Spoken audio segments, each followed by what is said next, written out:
Hola, comenzamos la primera clase del tema de ácidos nucleicos, es lo último que vamos a ver del bloque de bioquímica.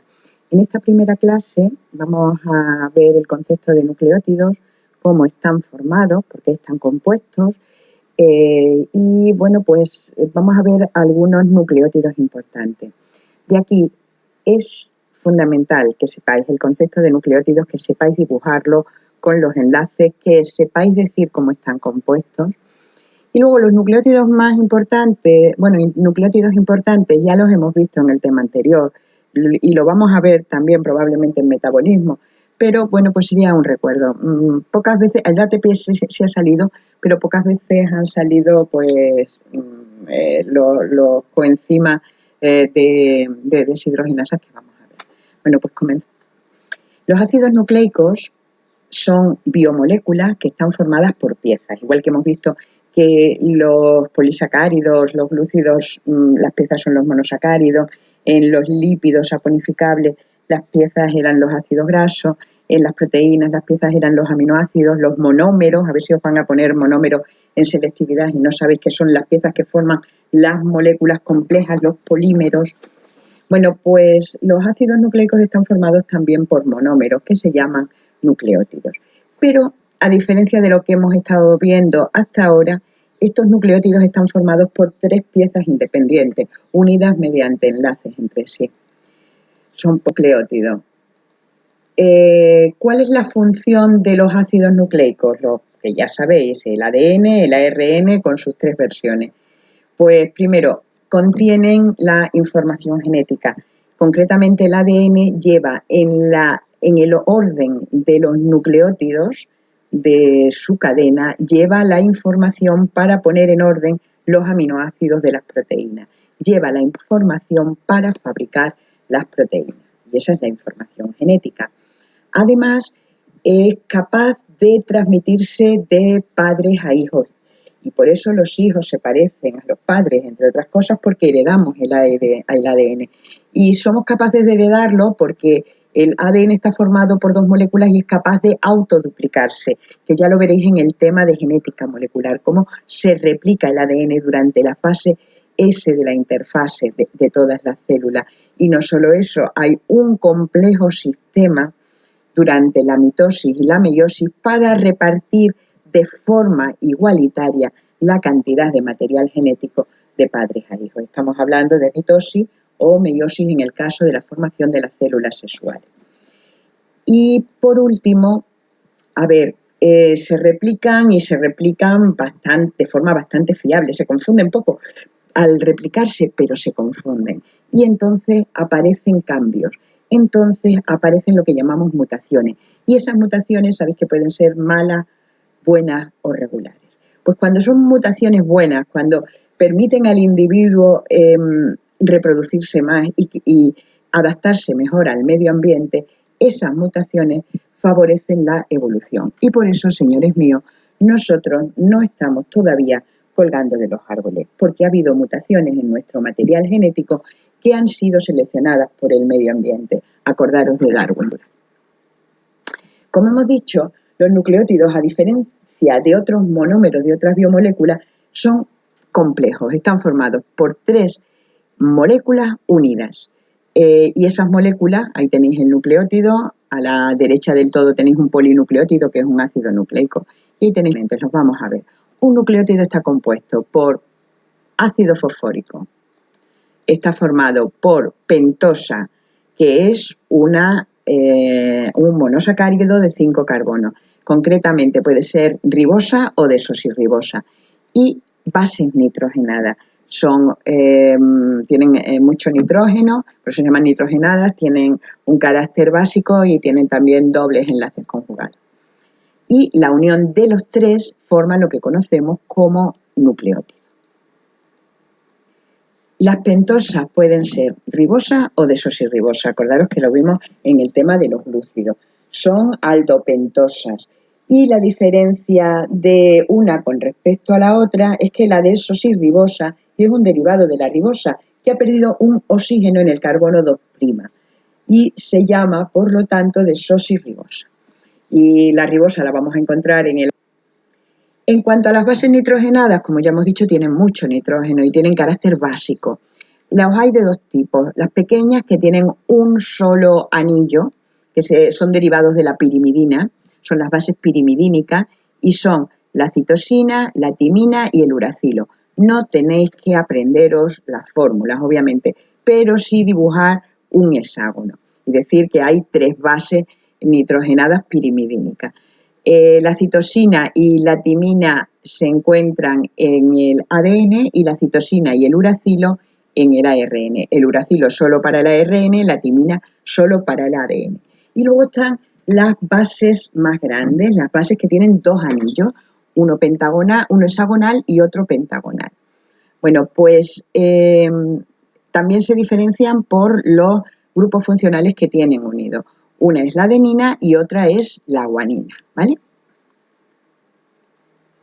Y el ácido fosfórico, pues el ácido fosfórico que habéis aprendido en química. Los nucleótidos y los ácidos nucleicos tienen un carácter ácido porque tienen ácido fosfórico, ¿vale? Que se ioniza y entonces pues le da ese carácter a las de las que forman parte. Bueno, cuando se unen una base nitrogenada con una pentosa, el compuesto se llama nucleósido. Y la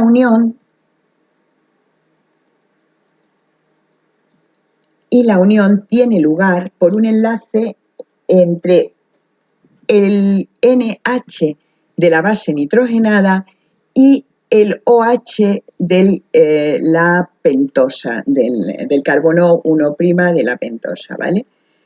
La pentosa se une a la base nitrogenada y concretamente pues reaccionan ese OH con ese hidrógeno, sale una molécula de agua y tenemos una molécula compleja compuesta de pentosa y base nitrogenada que se llama nucleósido, unido por un enlace N-glicosídico. Es importante que señaléis que ese enlace se llama así, ¿vale? Y lleva la pérdida de una molécula de agua. El enlace se da entre el carbono, siempre entre el carbono 1 de la pentosa, pero puede ser el nitrógeno 9 de las bases grandes, de las purinas, y el nitrógeno 1 pirimidínica. ¿Vale? Ahí tenéis el enlace nuevamente como sea. ¿Vale? Enlace N-glucosídico o glicosídico. Ahora, los nucleósidos pueden ser ribonucleósidos si tienen como pentosa la ribosa o desoxirribonucleósidos si tienen pentosa la desoxirribosa. El nucleótido, ahora vamos a ver cómo se completa, y es que a ese nucleósido se le va a unir un grupo fosfato, lo veis ahí. ¿Vale? Al nucleósido se le une el grupo fosfato y ya tenemos un nucleótido. Vamos a ver cómo el enlace. El enlace es éster porque vamos a tener la unión de un OH, de un alcohol, con un ácido del ácido fosfórico. Entonces se forma un enlace entre el OH puede ser del carbono 6 o del carbono 3 de la pentosa y un OH del ácido fosfórico. Se pierde una molécula de agua y esto es un enlace éster. Acordaros que los enlaces ésteres se daban entre un alcohol y un ácido. ¿Vale? Entre el carbono 5' o 3' de la pentosa y un OH. Por lo tanto, los nucleótidos, y además los nucleótidos pueden tener 1, 2 o 3 ácidos fosfóricos unidos en ese.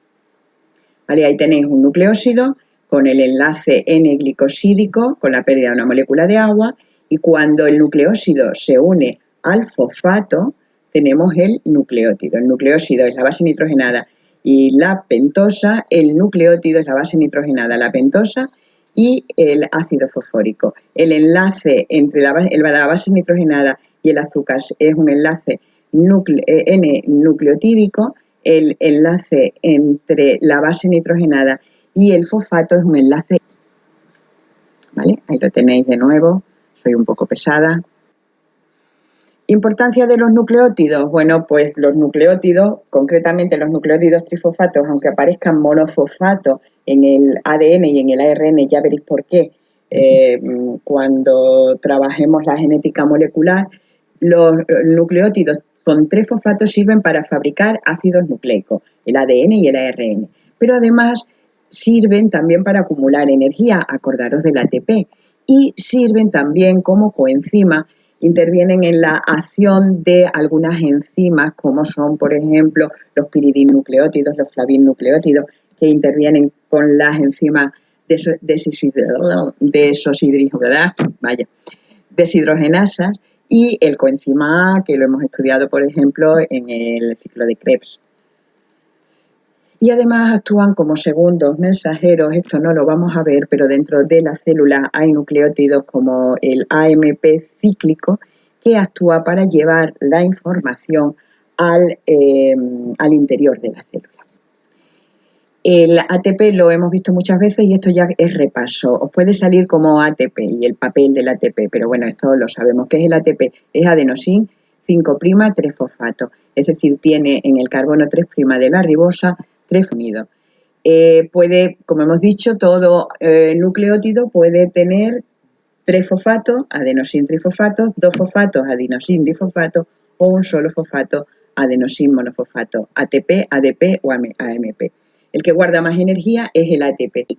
La guarda entre los enlaces de los fosfatos, que son enlaces de alta energía, son los fosfatos interiores. Cuando, por ejemplo, hace falta energía, se rompe el fosfato, el ATP se transforma en ADP y suelta energía. Sin embargo, cuando hay mucha energía, esa se utiliza para almacenarla en forma de ATP. Se une un fosfato con un enlace de alta energía al ADP y se transforma en ATP. Lo mismo, cuando hay energía en el catabolismo, este se almacena fabricando ATP, y cuando hace falta energía en el anabolismo, esta se obtiene hidrolizando el ATP y transformando en ADP. ¿Vale? ¿Por qué el ATP guarda la energía? Pues la guarda entre los enlaces, que son enlaces de alta energía, porque si os dais cuenta están muy unidas las cargas negativas. Eso hace que estén a la fuerza, esos fosfatos no están a gusto, esos fosfatos se quieren ir. Y entonces, en cuanto hay una pequeña debilidad por alguna enzima, ese fosfato sale liberando una gran cantidad de energía. ¿Vale? Es como cuando abrimos estos muñecos que están a presión metidos en una caja. Sale con mucha energía. Pues eso ocurre cuando se rompe el ATP y esa energía se utiliza para lo que haga falta en esto. Luego están los otros nucleótidos importantes, que son cofactores orgánicos, es decir, coenzimas, acordaros. Los coenzimas son cofactores orgánicos de las enzimas y las hemos visto ya. Hemos visto los piridinnucleótidos, los flavinnucleótidos y el coenzima A. Solo es repasar, ¿vale? Los piridinnucleótidos son dinucleótidos, el NAD está formado por un nucleótido de adenina y otro de nicotinamida, y por eso que es derivado de la vitamina. Hay dos tipos de piridinnucleótidos, uno que ya conocemos, el NAD, que interviene en rutas catabólicas, en la glucólisis, en el ciclo de Krebs, y el NADP, que lo hemos visto en la fotosíntesis.